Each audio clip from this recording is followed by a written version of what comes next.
You're listening to Experience Imagination, a themed entertainment design podcast presented by FALCON'S Creative Group.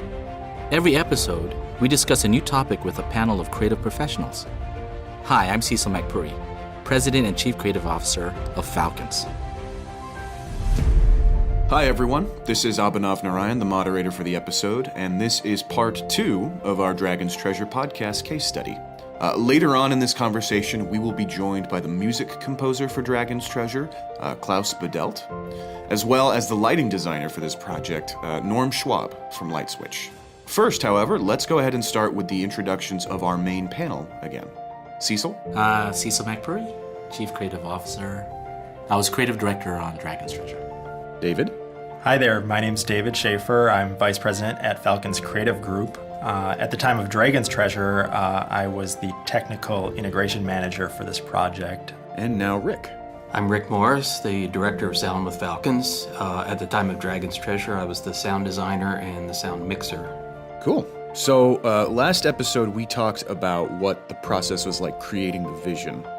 This episode, we are discussing implementation, the execution of that vision.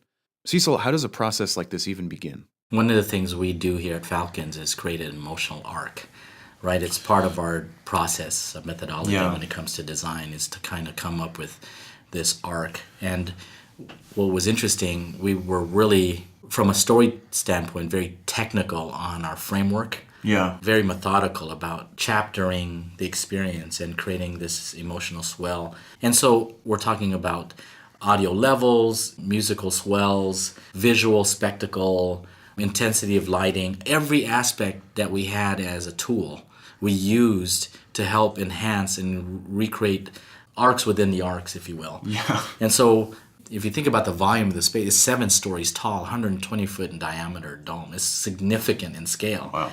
And then, of course, where the guest would see, we just assumed that they were going to look across from each other rather than straight at the screen. And fortunately, that was the case. But ultimately, how does your story arc be absorbed in different positions of the theater? So these were a lot of things that were question marks for us. Yeah, I remember those discussions early on, because guests are positioned in a standing fashion.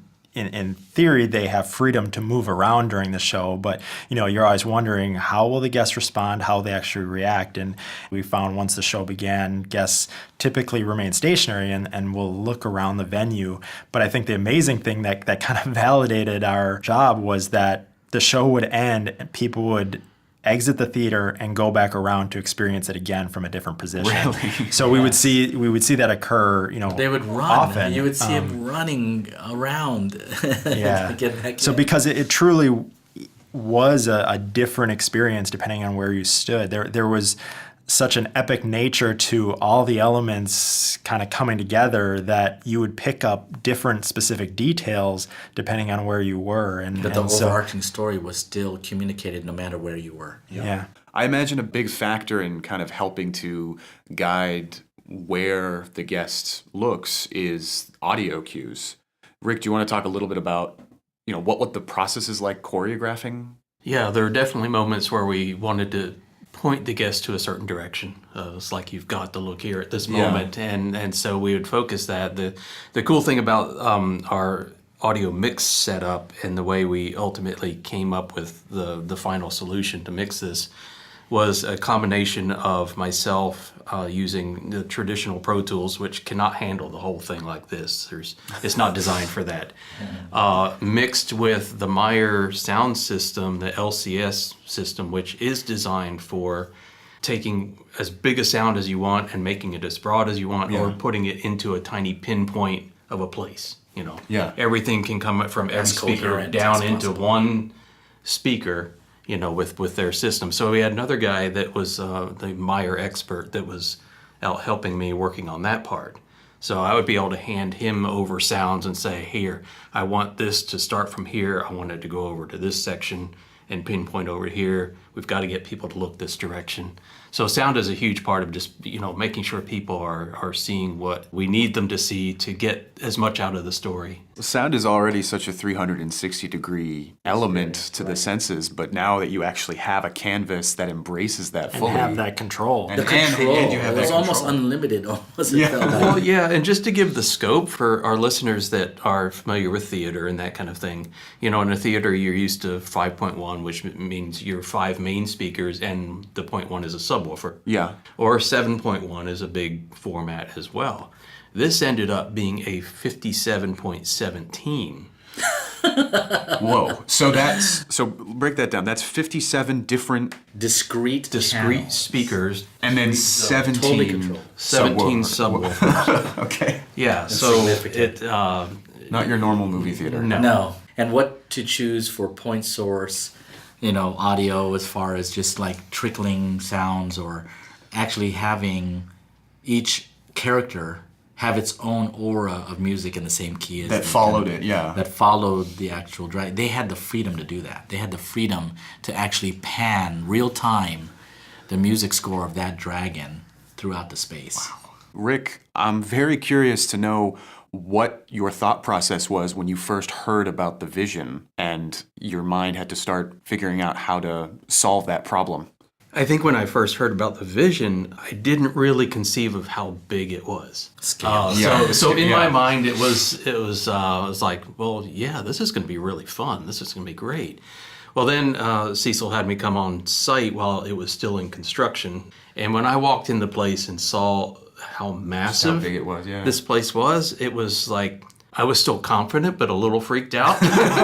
It was scary. It was really scary. It really was. But when you saw, and the number of speakers that are used as discrete zones, not just to fill the place, it was like, this is where every sound can go through any one of those speakers that you want at any time.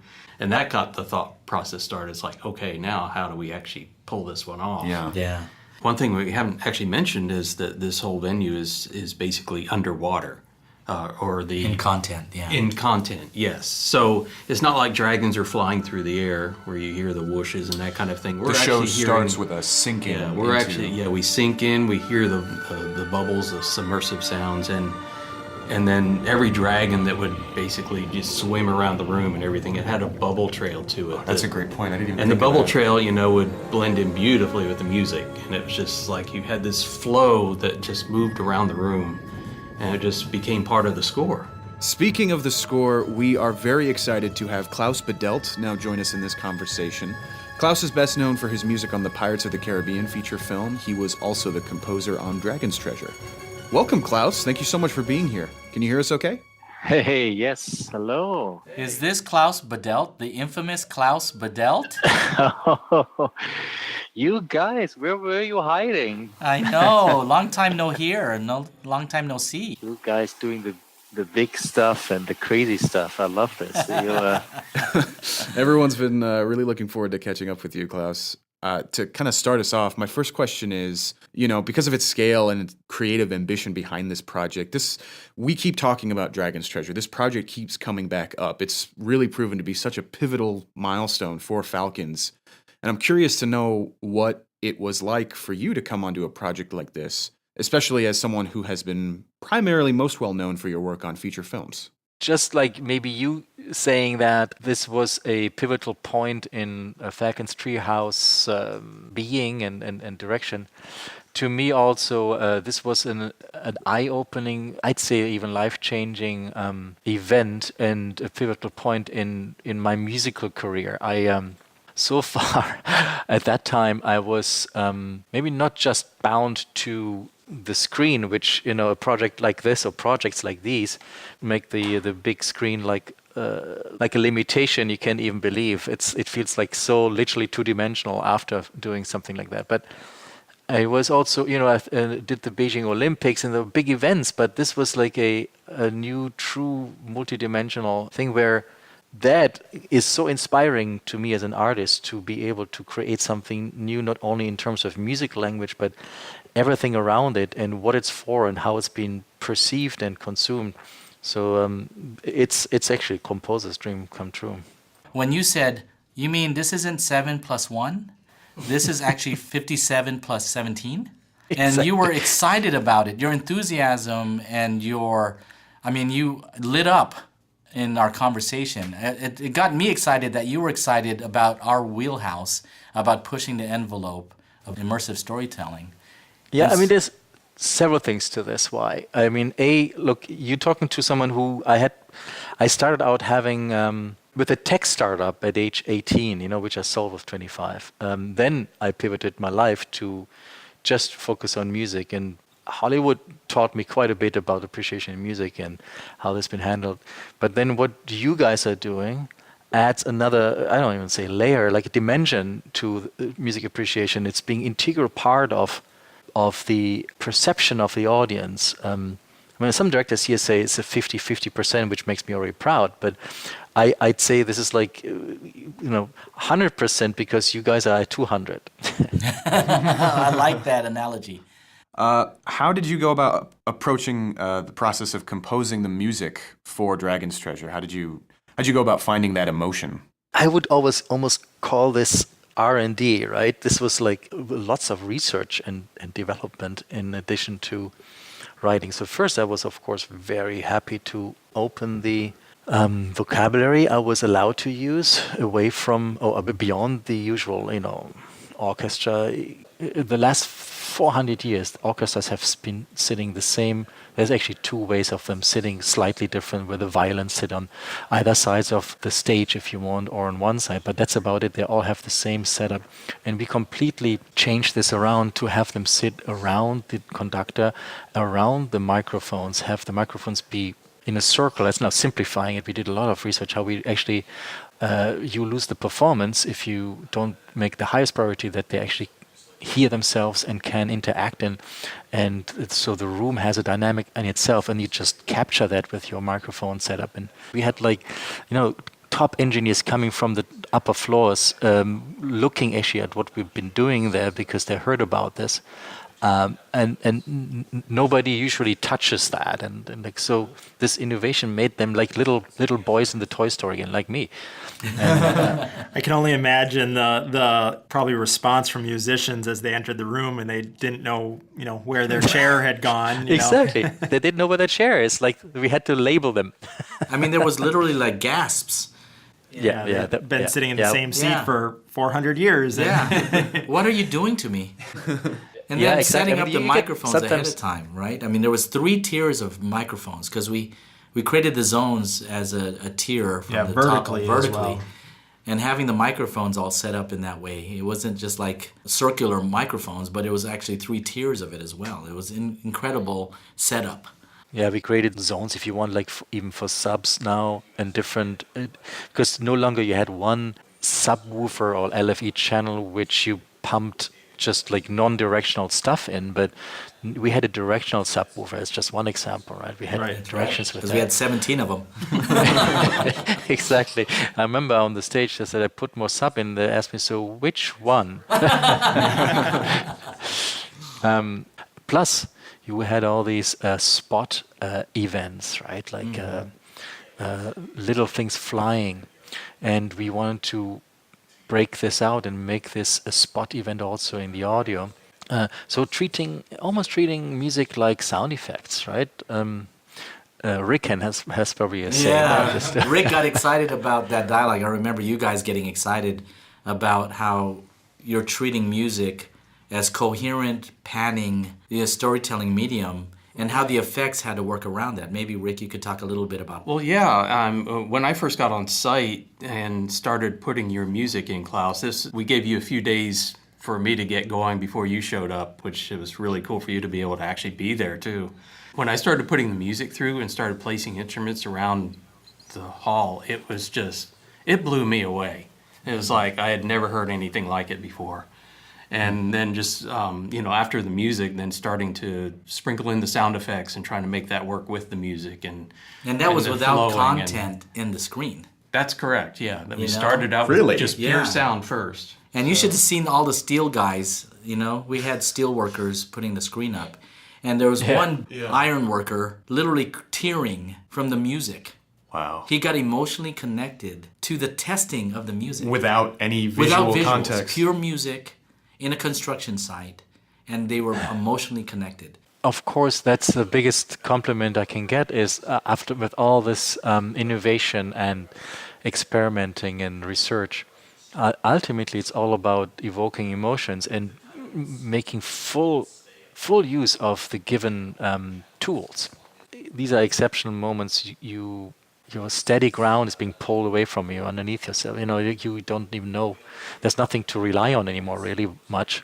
I remember you committing time to travel around China and actually get local instrumentation and what have you. Can you talk a little bit about your journey there? Yeah, that was a major part of my, if you want, composer life in China. So when I first went there, it was important to me, extremely important to me, was like not to show this cultural exploitation, us superimposing the Western world on there, using their little bit of their flavors, and then making it sound like the cliche Chinese version of an American show. That doesn't fly in China. Because they look through, and say like, well, clearly there's just some guy who likes to, steal a little bit of our heritage, but doesn't do it justice. So, or doesn't really respect it. What I did on my first project there, I traveled like for weeks and months. I swam in cold lakes with the governor of Yunnan. I had shows and dances performed for me. I went to old ancient museums, looked at instruments and songs. I learned their notation systems. Wow. Again, I learned about all these instruments. Some of them, they don't even know how to play them today, but they found them. I was the Westerner who was allowed to do these projects about the first emperor or the Beijing Olympics, which is a truly national showcase, needing a lot of insights and sensitivity to the background. There's a certain trueness, if that's a word, to what we've been doing there. I think altogether is individual in the story and in the music, hopefully, that reflects that this authenticity shines through, and when the audience walks through that venue, they don't feel exploited, but they feel emotionally charged. I just remember when the Northern Dragon came into play and the red color palette of the LED lights would be under your feet, and all of a sudden your drum entry to that Northern Dragon that came into play, the percussions of it. That was my favorite part of the whole thing. Gosh. That drag was so powerful. So powerful, you felt it, Yeah, I mean, when you have a venue like this, you need to try to keep up with the size and the volume, and the scale of it. It's insane. I think there's nothing like the visceral power of drums. There's something about this sound which resembles, I don't know, something you just feel. And it gives you the impression of the scale, but also of the sheer fear. Yes. You scared Jeff Benham's two daughters, I know. Well, if you can make them laugh and can make them cry, that's the goal. That's true. That's true. Awesome. Well, thank you, Klaus. This was an amazing conversation, and we could maybe collaborate again. We got to find a way to play together again. Yeah, I'd love to do something again like this. There's only few events in your life you keep talking about, and I can really say it's definitely one of them. Same here. We feel the same way. It was definitely a magical moment for us. Yeah, brilliant. Awesome. Thank you. Thank you Klaus. so much, Klaus. Thank you. Take care. Just as the music was important to the immersion of Dragon's Treasure, so too was the lighting. So now we have the great joy to speak with the lighting designer on Dragon's Treasure, Norm Schwab, the principal at Lightswitch. Hey, Norm. Thank you so much for being here. Hi. Great to be here. So we are working into part 2 now of our Dragon's Treasure discussion. And in part 1, we were talking all about kind of creating the vision. And now we're talking about how to implement what the process was like to execute this vast, ambitious vision. So I think first, my initial question is, could you tell us a little bit about how you got involved with the project? Yeah, Jeff and I had done some work in the 20th century back at Crown Casino in Melbourne, Australia. And we had done a kind of a crazy experiential atrium before kind of media technology and a lot of things. And it was really just kind of audio lighting and fountains, but we had a lot of fun doing it. So when he got the opportunity at Melco at City of Dreams, he gave me a call, and it was kind of like, hey, what are you doing? And, want to come, play. And I think we all weren't sure it was going to happen, and we threw a lot of things at it, and the timeline was very quick. And we kind of quickly put it together. And I think in part of our mind, we were kind of like, nah, or they're going to cut this way back. They can't really execute this craziness that we've promoted. I know. And then they just went ahead and said, Did it. Go. Yeah.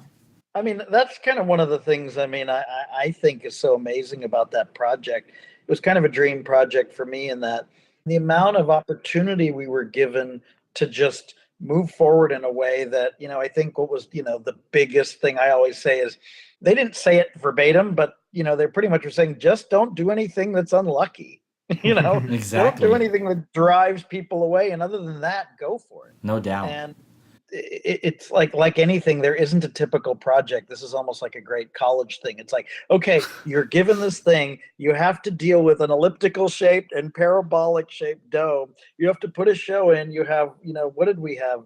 It was under 2 years, wasn't it? I think when it came down to putting closure to the execution side, it was under 2 years. Yeah, definitely. Yeah. We spoke a lot about how, for many of us, it was kind of a dream project, but I think it's, at the same time, it's a typical project. We had the same challenges that you always have. Schedule was aggressive. We even though the budget was substantial, we still had to make tough budget decisions. We still were under pressure. Like you said, we had facility constraints, and man, we squeezed every inch out of that back of house space. I know behind the dome. Forget it. It was literally shimmying between beams to install equipment and stuff. So.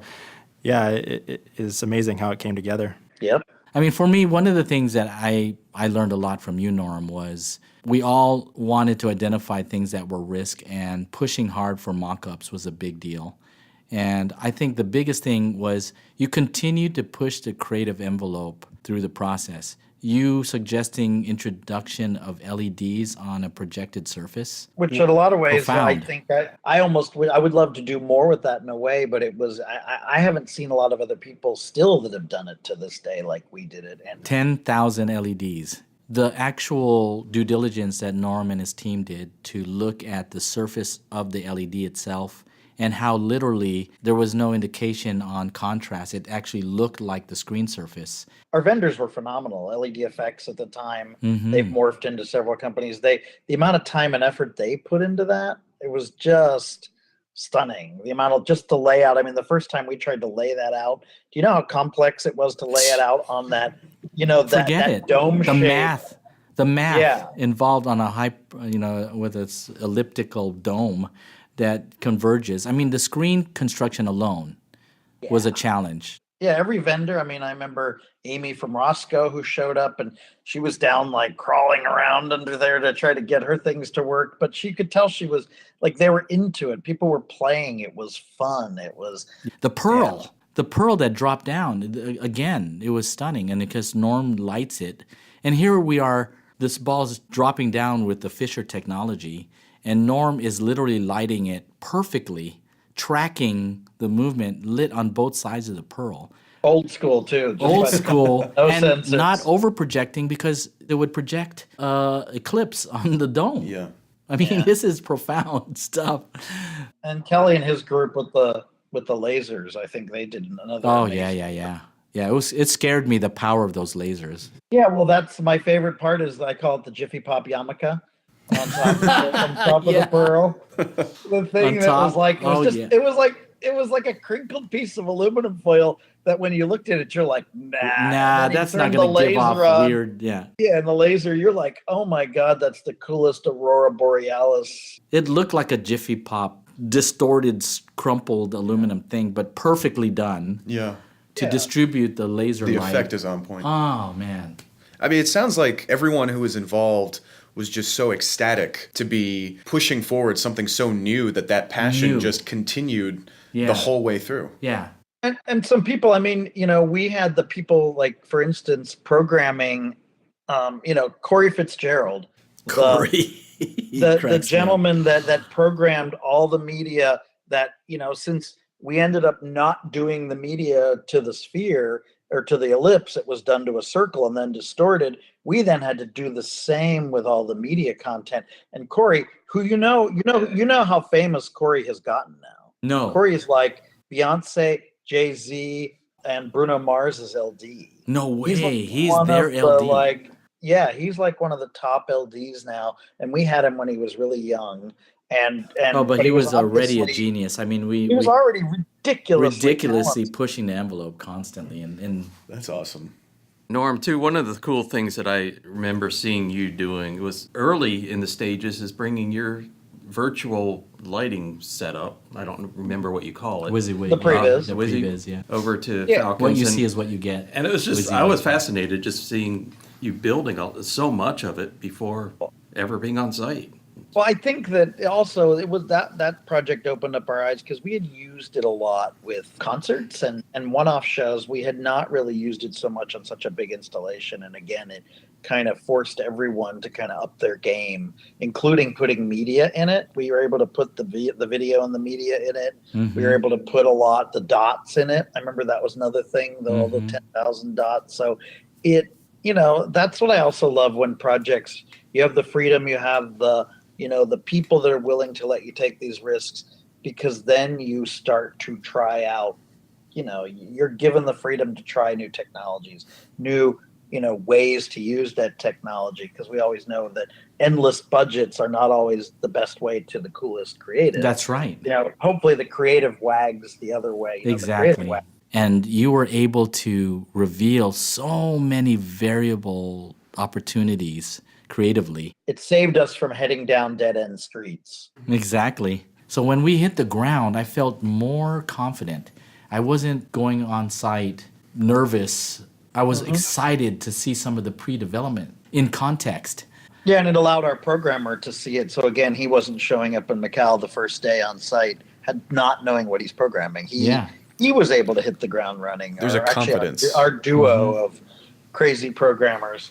I think everyone changed a little bit during their time there, just because they were there. Yeah. I mean, between Seth and Brian and Sarah, I mean, it was a brilliant team. Brilliant team. Hearing about all the different ins and outs of actually executing a project like this, it's clear there are so many moving parts, sometimes literally, in the case of the show action. My question for you, Norm, what would you say was like the biggest challenge from a lighting standpoint? Is it the scale? Is it the geometry? Is it the elements? No, I think it was, and I think maybe we were mostly successful, but lessons learned, all that, was the fact that everyone really wanted this pristine surface to project on, so that all the lighting had to blend in or be behind or be under glass or something, and some of them weren't trapped behind the bigger lights behind the perf, or there was lots of things, but I think for the most part we were successful because that dome could look pristine, but there were hundreds and hundreds of lights, so it was very exciting. I mean, I still see to this day how many things I've learned that I enact, going forward in projects I do, that was just a great education on. I really enjoyed my experience both with, the entire team, just again, let's continue finding projects just like that to have fun on. Awesome. Thank you, Norm. Thank you so much, Lightswitch. Norm. We really appreciate it. Yes. All righty. Yeah, anytime. All right. Talk to you later. All right. Talk to Thank you later. And that about wraps it up on our case study for Dragon's Treasure. Thank you so much to our special guests, Klaus and Norm. Also, thank you to our panelists, Cecil, David, and Rick. I just want to say that these two episodes have been particularly fascinating for me, as Dragon's Treasure in Macau is what actually led me to first learn about falcons. So it really was a pivotal milestone for me as well. Now, if you want to learn more or see more about Dragon's Treasure, check out the video link we have in the description. Beyond that, don't forget you can email us at podcast@falconscreativegroup.com. Again, that is podcast@falconscreativegroup.com. We look forward to hearing from you. See you all in the next episode. This has been Experience Imagination.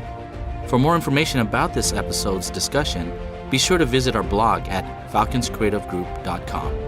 And don't forget to follow Falcons Creative Group on LinkedIn, Facebook, and Instagram.